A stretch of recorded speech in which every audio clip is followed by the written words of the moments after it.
السلام علیکم۔ ایول نن ایک ہارر گیم ہے جس کے بارے میں سب جانتے ہوں گے۔ یہ بھی گرینی کی طرح ایک ہارر اور موسٹ پاپولر گیم ہے۔ اس ہارر گیم کی ایک کہانی ہے۔ آئیے میں آپ کو یہ کہانی بتاتی ہوں۔ یونائٹڈ اسٹیٹس آف امریکہ میں ایک فیملی رہتی تھی، ایک میاں بیوی۔ خدا نے ان کو ایک بیٹی سے نوازا، وہ بہت خوش تھے۔ لیکن اس کی پیدائش پہ عجیب واقعہ یہ ہوا کہ اس کے جسم پر، اس کے شولڈر کی طرف ایک سلیب کا نشان تھا، الٹا کراس، جسے ہم کرسچینٹی میں ایک سلیب پلس بولتے ہیں، لیکن وہ الٹا تھا اس کے شولڈر پر۔ یہ مارک کا نشان دیکھ کر اس کے پیرنٹس بہت گھبرا گئے، کیونکہ یہ ایک ڈیولش مارک ہے، کیونکہ کرسچینٹی میں اس کو ایول مارک سمجھا جاتا ہے۔ اس کے پیرنٹس یہ دیکھ کر بہت پریشان ہوئے اور اس کو رکھنے سے گھبرانے لگے۔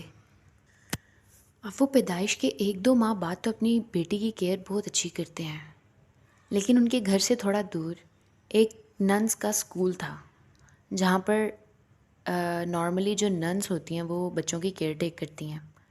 انہوں نے اپنی بیٹی کو وہاں پر چھوڑ دیا تاکہ اس کی پرورش ایک اچھی جگہ پر ہو سکے۔ لیکن جب وہ اپنی بیٹی کو وہاں چھوڑنے جاتے ہیں تو وہ جو ننس ہیں وہ بھی اس کو رکھنے سے انکار کر دیتے ہیں، کیونکہ ان کو پتہ لگ جاتا ہے کہ اس کے شولڈر پر ایول مارک بنا ہوا ہے، جس کی وجہ سے وہ سب گھبرا جاتے ہیں اور وہ منع کر دیتے ہیں۔ لیکن اس اسکول کی جو ہیڈ پرنسپل تھی، اس نے اس بچی کو رکھنے کا فیصلہ کر لیا، کیونکہ اس کے نزدیک سب بچے برابر تھے اور اس میں اس بچی کا کوئی قصور نہیں تھا۔ اب وقت گزرتا گیا اور اس بچی کی پرورش ہوتی گئی۔ وقت گزرنے کے بعد وہ بچی بھی نن بن گئی۔ اب جب وہ بچی بڑی ہوئی اور اپنے جسم پر اس نشان کو دیکھا، اس بچی نے اس نشان کے بارے میں اپنی ہیڈ پرنسپل سے پوچھنے کی کوشش کی، لیکن اس نے اس کو نہیں بتایا۔ وہ بات کو ٹالتی گئی اور اس نے باقیوں کو بھی منع کر دیا کہ اس کو اس مارک کے بارے میں کوئی نہ بتائے۔ وہ اپنے اس مارک کو لے کے بہت پریشان ہوتی تھی۔ وہ جب بھی دیکھتی اسے خیال آتا کہ آخر یہ نشان کیسا ہے۔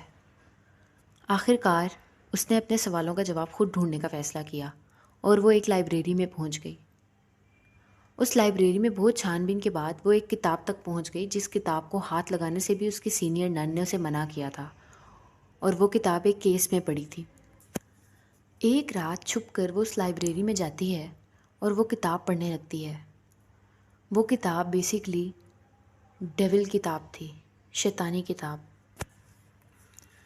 اس کتاب میں اس مارک کے بارے میں سب ڈیٹیلز لکھ رکھی تھیں، اسی لیے وہ اس کتاب کو پڑھنے لگی۔ جب اس نے وہ کتاب پڑھی تو وہ یہ جان گئی کہ جو نشان اس کے کندھے پر ہے وہ ایک ڈیول مارک ہے، الٹا کراس۔ وہ یہ جان چکی تھی کہ یہ نشان کسی شیطانی نشان سے منسلک ہے۔ جب یہ بات سینئر ننس کو پتہ لگی کہ وہ بچی وہ کتاب پڑھ چکی ہے اور اس کو اپنے مارک کے بارے میں پتہ لگ گیا ہے، تو انہوں نے اپنی ہیڈ پرنسپل سے بات کی اور وہ بہت پریشان ہوئی۔ بالآخر انہوں نے اس نن کو بہت ڈانٹا کہ تمہیں منع کیا تھا اس کتاب کو پڑھنے سے۔ ہیڈ نے اسے بہت ڈانٹا۔ اسی وقت پرنسپل نے ایک میٹنگ ہیلڈ کرنے کے بارے میں سوچا۔ اس میٹنگ میں اس نے تمام سینئر ننس اور اس لڑکی نن کو بھی بلوایا۔ اب اس میٹنگ میں یہ فیصلہ کیا گیا کہ اب جب اس نن کو سب کچھ پتہ لگ ہی چکا ہے کہ اس کے کندھے پر جو نشان ہے وہ ایک شیطانی مارک ہے، ان سب نے یہ فیصلہ کیا کہ اس نن کو اب رکھنا خطرے سے خالی نہیں، تو انہوں نے اس کو نکالنے کا فیصلہ کیا۔ اب وہ لڑکی اس اسکول سے نکلنا نہیں چاہتی تھی، کیونکہ اس نے باہر کی دنیا کبھی دیکھی ہی نہیں تھی۔ اس نے بہت ضد کی کہ مجھے نہ نکالیں، لیکن وہ سب بضد تھے کہ اس کو نکال باہر کریں۔ اس دکھ سے کہ اب یہ سارے اس کو مل کر سکول سے نکال دیں گے، وہ سکول کی چھت پر چلی جاتی ہے اور چھت پر جا کر وہ نیچے کود جاتی ہے۔ یہ دیکھ کر تمام نن پریشان ہو جاتی ہیں، وہ بہت افسردہ بھی ہوئے۔